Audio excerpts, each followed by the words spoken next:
Nini jumuiya imeamua katika usiku huu kuandaa tukio hili? Karibu Sheikh.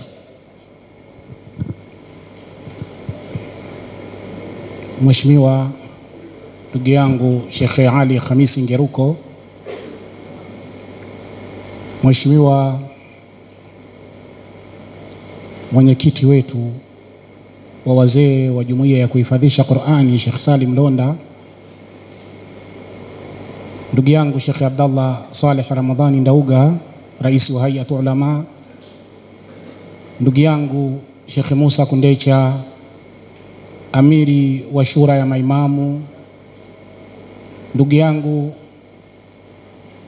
Sheikh Uthmani Khamisi, imamu msaidizi wa Masjidi Mtoro,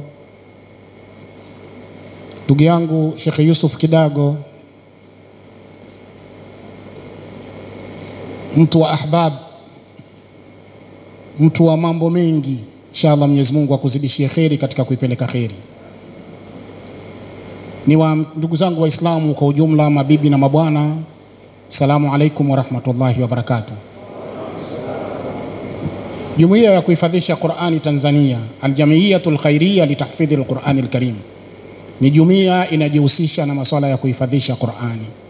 Hii jumuiya ni kongwe, ina zaidi ya miaka 30 na kitu katika kazi hii. Miongoni mwa kazi zake ni kufundisha kuhifadhisha Qur'ani na kuifundisha Qur'ani nini kilichokuwemo ndani ya Qur'ani. Leo hii tumeona tuwaite Waislamu tuje kukaa kwa pamoja na mashekhe zetu wapate kutuzungumzia amani. Nadhani mtakumbuka kauli mbiu yetu ya mwaka huu ilikuwa Qur'ani ni amani. Tumezunguka sana maeneo tofauti kuitangaza amani kwa mujibu wake, lakini tumeona ni vizuri usiku huu tukutane pamoja hapa na wasomi wanaotegemewa katika nchi yetu waichambue amani. Na tuna sababu iliyotufanya tufanye hivi. Hivi sasa tunaelekea katika uchaguzi, na uchaguzi mara nyingi unaambatana na mambo mengi ya kuvunja amani. Mifano ni mingi inayoonekana duniani inayoambatana na mambo haya. Ndugu zangu, amani ni tunu aliyotupa Mwenyezi Mungu Subhanahu wa Ta'ala. Tunu hii tunatakia tuienzi. Tunaitakia tuienzi. Nakumbuka maneno ya Sheikh Abubakar ibn Zubair ibn Ali doktor, alisema tuienzi kama mtu anavyolibeba yai. Yai likikuanguka ndio basi, na hii amani ikiondoka ndio basi. Mifano iko mingi, wewe angalie dunia utaona namna gani jinsi ilivyo. Na tumetumia Qur'ani tunayoitangaza kuihifadhi, kwa sababu Qur'ani ina mambo mengi katika mambo ya kiimani, ya kiamani.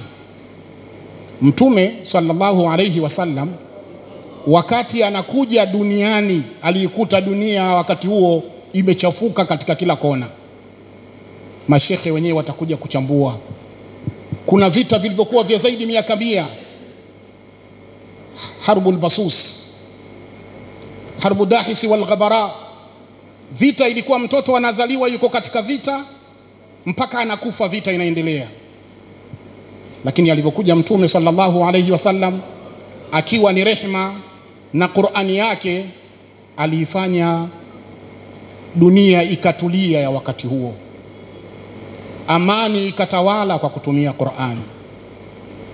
Na ndio maana sisi tumeamua leo hii tuwaite mashekhe ambao wanaoaminika katika nchi yetu waje kuizungumza hii amani, ili tuingie katika uchaguzi kwa amani na tuondoke katika uchaguzi kwa amani na tuishi kwa amani, kwani amani ndio kila kitu katika maisha yetu. Hadha wa billahi tawfiq. Wassalamu alaikum wa rahmatullahi wa barakatuh.